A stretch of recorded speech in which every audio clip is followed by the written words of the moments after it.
Hello friends, કેમ છો બધા? સૌને જય શ્રી કૃષ્ણ, રાધે રાધે. આજે આપણે ઘઉં અને મેદાના લોટમાંથી મસ્ત એવી ખારી બનાવવાના છીએ. એકદમ ઇઝી રીતે બનાવવાના છીએ અને સેમ તમને બજાર જેવું ટેક્સચર લાગશે.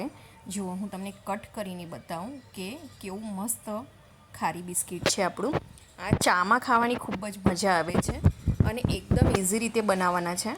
2 કપમાં જ આપણે ખાસા બધા ખારી બિસ્કિટ બની જશે. તો અત્યારે આપણે 1 બાઉલ જેટલો મેંદો અને 1 બાઉલ જેટલો ઘઉંનો લોટ લઈ લીધેલો છે. એમાં જરૂર મુજબ મીઠું નાખવાનું છે, બેકિંગ પાવડર નાખેલો છે અને કોર્નફ્લોર છે. કોર્નફ્લોર 2 ચમચી જેવો છે અને બેકિંગ પાવડર 1/4 ટીસ્પૂન છે. હવે આપણે થોડું જીરું નાખી દઈશું અને કાળા તલ નાખી દઈશું. અને 2 વાટકી જેટલો લોટ લીધેલો હતો તો 2 ટેબલ સ્પૂન જેટલું આપણે ઓઇલ નાખી દઈશું અને બરાબર પહેલાં મસળી લેવાનું છે. મસળતા આપણે લોટ બાંધવાનો છે. આ રીતું મુઠ્ઠી પડતું આપણે મોણ લઈ લેવાનું છે.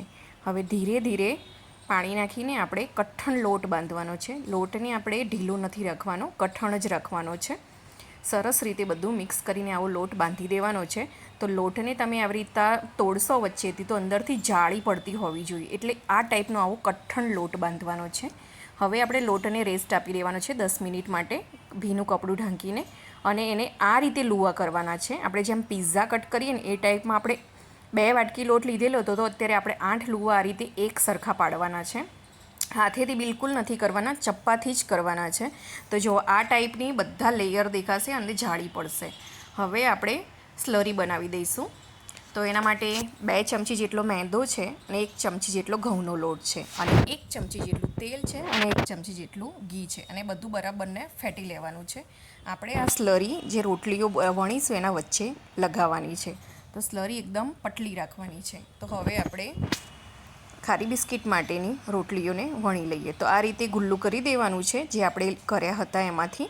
તો આ રીતે તમારે પતલી પતલી રોટલીઓ કરી દેવાની છે. બધી સાઈડથી સરખી રીતે વણી લેવાની છે. જરા પણ એક સાઈડ જાડી કે પાતળી રહેવી ના જોઈએ, નહીં તો એના જે લેયર વ્યવસ્થિત ખુલશે નહીં અને તમારી ખારી બિસ્કિટ ચીપટી બની જશે. તો આ રીતે સરસ તમારે વણી લેવાના છે બધા જે. આ બિસ્કિટ ખરેખર ખાવામાં તમને ખૂબ મજા આવશે, એમ જ સારા લાગે છે અને ચા સાથે તો ખૂબ જ સરસ લાગે છે. તો ચલો આપણે હવે સ્ટાર્ટ કરી દઈએ સ્લરી લગાવવાની. તો આપણે એક રોટલી લઈ લીધેલી છે, થોડી મેં મોટી સાઈઝની વણી લીધેલી છે. તમારે પણ આ રીતે મોટી મોટી વણી લેવાની છે.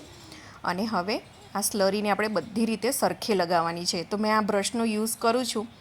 આ સિલિકોન બ્રશ છે જે તમે યુઝ કરી શકો છો અથવા હાથેથી પણ કરી શકો છો. હવે આપણે બીજી રોટલી મૂકી દેવાની છે અને એના પણ આવી રીતે આપણે સ્લરી લગાવી દેવાની છે.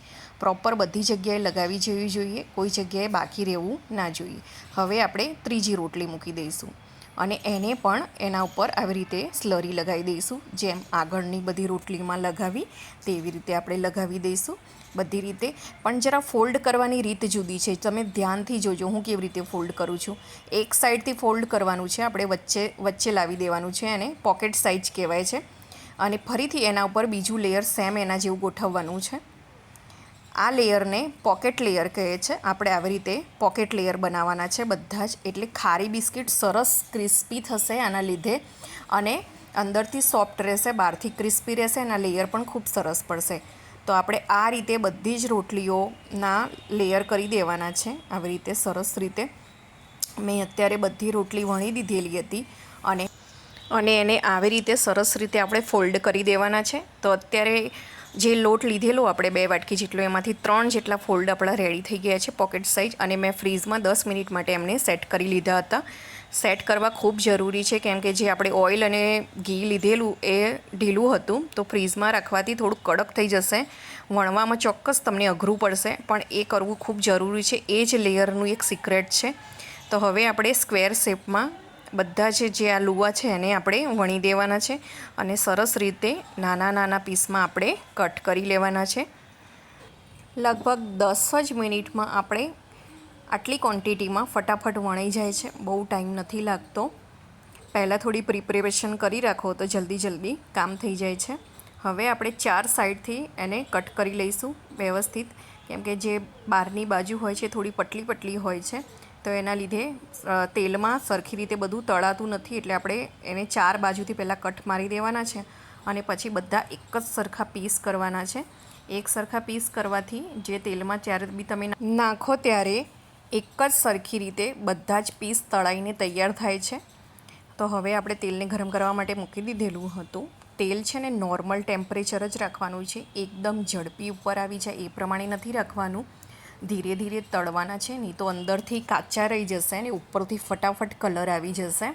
આપણે એક બેચ તળતા લગભગ 8થી 10 મિનિટ જેટલો સમય લાગે છે. સ્લો ગેસ પર જ આપણે તળવાના છે.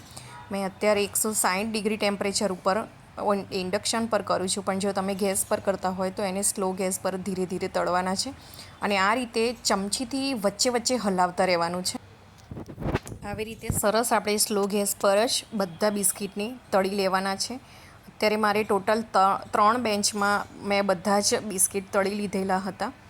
સ્લો ગેસ પર આપણે 7થી 8 મિનિટ માટે તળી લેવાના છે અને પાછળથી આપણે 1થી 1.5 મિનિટ માટે હાઈ ફ્લેમ કરી દેવાની, એટલે ઉપર એનો બ્રાઉન કલર ફટાફટ આવી જશે અને અંદરથી મસ્ત ખાસ્તા બની જશે.